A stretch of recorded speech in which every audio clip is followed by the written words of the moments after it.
CM sir, ஒரு பெண்மணி இறந்த உடனே சிஎம் சார் அவங்களுடைய உயிரை திரும்ப உங்களுக்கு கொடுக்க முடியுமா? அதைத்தான் இந்த அப்பாவு வள்ளியூரில் இருந்து கேட்கின்றேன்.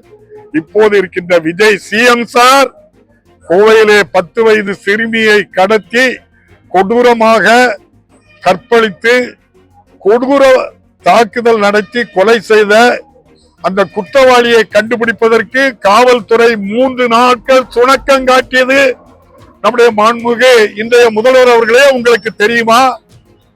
5 நாட்களுக்கு பிறகு குற்றவாளியை கண்டுபிடித்திருக்கிறீர்கள், சடலத்தை எடுத்திருக்கின்றீர்கள். நான் இப்போது வள்ளியூரில் இருந்து கேட்கின்றேன், மாண்புமிகு சிஎம் சார், உங்களால் அந்த 10 வயது சிறுமி உயிரை கொடுக்க முடியுமா? நீங்கள் ஆறுதல் சொன்னது கூட வலைதளத்தில் எவ்வாறு ஆறுதல் சொன்னீர்கள்? அந்த பாதிக்கப்பட்டவர்களுக்கு ஆறுதல் வலைதளத்தில் சொன்னீர்கள். வலைதளம் மூலமாகவே குற்றவாளியின் நடவடிக்கை எடுக்க வேண்டீர்கள். மக்கள் கொதித்தெழுந்தார்கள். அதன் பயனாக முன்னாள் முதல்வர் மு.க.ஸ்டாலின் அவர்கள் இப்படிப்பட்ட தவறு நடந்தால் அந்த பெற்றோர்களை அல்லது அந்த குடும்பத்தினரை உடனடியாக தொலைபேசியிலோ நேரிலோ சந்தித்து உடனடியாக ஆறுதல் சொல்வார். அதே பாணியில் முன்னாள் முதல்வர் மு.க.ஸ்டாலின் பாணியில் இன்று தொலைபேசியிலே இவ்வளவு அழுத்தத்துக்கு பிறகு ஆறுதல் சொல்லி இருக்கின்றீர்கள். இன்னும் உங்க ரீல் அத்து எவ்வளவோ நாளை விட்டது, என்ன ரீல் இருக்குன்னு நினைத்துக்கிட்டு மாய விலையில் வாழ வேண்டாம், ஆட்சி நடத்த வேண்டாம் என்று கேட்டுக்கொள்கிறேன். அவங்க எந்த உறுதிமொழியும் கொடுத்து வரல. ஒரு ரீல் தயார் பண்ணாங்க 300 கோடி ரூபாய் செலவுல.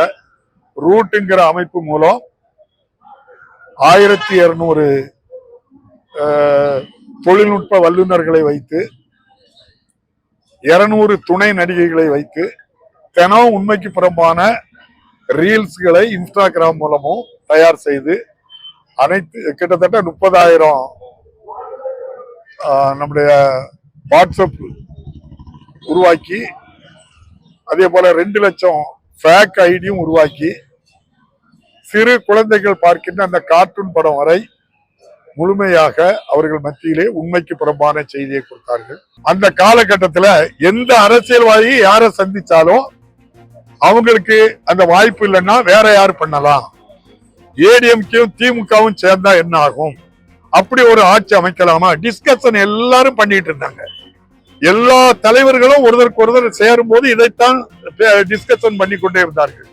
ஆனால் அடுத்த வினாடியே மாண்புமிகு முதல்வர் முன்னாள் முதல்வர் மு.க.ஸ்டாலின் சொன்னார், நான் ஒருபோதும் ஆட்சி அமைப்பதற்கு முதல்வராக வருவதற்கு நான் விரும்பவில்லை, நான் பிரதான எதிர்க்கட்சியாக செயல்படுவேன், விஜய் ஆட்சி அமைப்பதற்கு இந்த ஸ்டாலின் இடையூறாய் இருக்க மாட்டான்.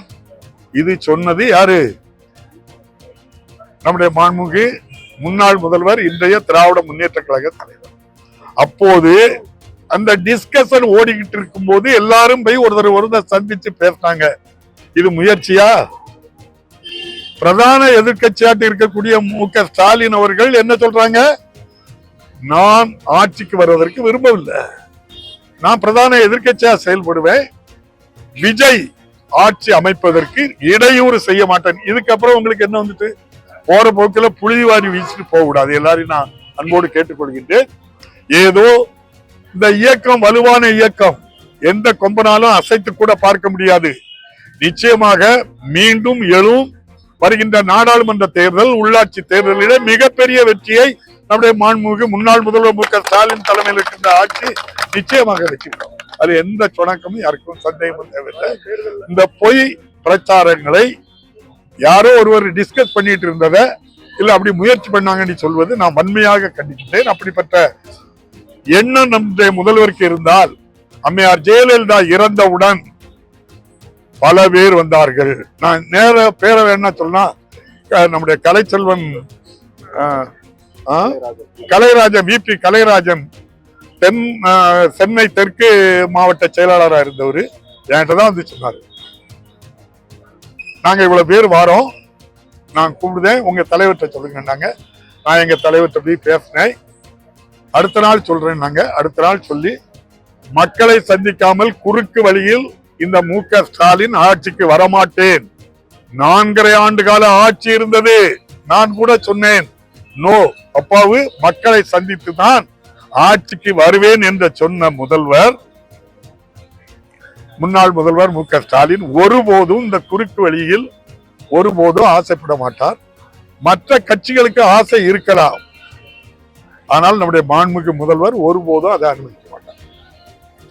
அதே போலதான் இந்த 22 பேரும் இப்போது வேலுமணி அவர்கள் சொல்லிருக்காங்க, எங்களுக்கு பொதுச் செயலாளர் யார் தான், அந்த 25 சட்டமன்ற உறுப்பினர்கள் எங்களுக்கு பொதுச் செயலாளர் எடப்பாடி பழனிசாமி அவர்கள் தான் சொல்லி அநேகமாக எங்களை மன்னித்து கட்சியில் சேருங்கன்னு சொன்னாக்கி அவங்களுக்கு எது தப்போம், அவர்களுடைய சட்டமன்ற உறுப்பினர் பதவி தக்க வைக்கப்படும், இல்லை என்றால் பதவி பறிக்கப்படும். காங்கிரஸ் ஜனதா பார்ட்டின்னு சொல்லி ஒரு அமைப்பை உருவாக்கி இருக்காங்க. ஜென்சி லட்சக்கணக்கான கோடிக்கணக்கான பேர்கள் அந்த காக்ரோச்சி வேலை இல்லாத இளைஞர்களை கொச்சைப்படுத்தி பேசியதின் பயனாக இந்த காக்ரோச்சி ஜனதா பார்ட்டின்னு ஒண்ணு ஆரம்பிச்சு இளம் தலைமுறைகள் ஒன்றாக சேர்ந்து விட்டார்கள். அவர்கள் இப்ப கூடுவதை பார்த்தால் எனக்கு என்ன தெரியுதுன்னா, மிக விரைவிலேயே இலையையும் தாமரையும் சாப்பிட்டு போலுக்கு அந்த காக்ரோச்சி. அதே போல அது போடுற இறைச்சல் இருக்குல்ல, அந்த இறைச்சல்ல விசில் சத்தம் காணாமலே பெரும்பொருள். நன்றி. அதாவது கற்பனையில திராவிட முன்னேற்ற கழகத்துக்கு மீது அவங்க புழுதி வாரி வீசுவாங்க. எப்படி நிறைய பேர் வீசுவாங்க, அதோட சேர்ந்து வீசுவோம் அப்படின்னு வீசுவாங்க. ஒருபோதும் கொள்கையிலிருந்து திராவிட முன்னேற்ற கழகம் ஒருபோதும் மாறாது. மாண்புமிகு முன்னாள் முதல்வர் மு க ஸ்டாலின் இந்த இயக்க தலைவராக இருக்கும் வரை இந்த கட்சி தொண்டர்கள் அவ்வளவு பேரும் ஒருபோதும் ஆட்சி அதிகாரத்துக்காக எதையும் செய்யலாம் என்று நினைக்க மாட்டார்கள். முதலில் கட்சி, கொள்கை, மக்கள் படி, இதுதான் இந்த லட்சியம். நிச்சயமா தொடரும். மீண்டும் மக்கள் தவறு செய்யட்டோன்னு இப்பவுமே பல இடங்கள்ல சொல்றாங்க. நிச்சயமாட்டு திராவிட முன்னேற்ற கழகம் மீண்டும் அரியணையில வந்து உட்காரும். நன்றி, வணக்கம்.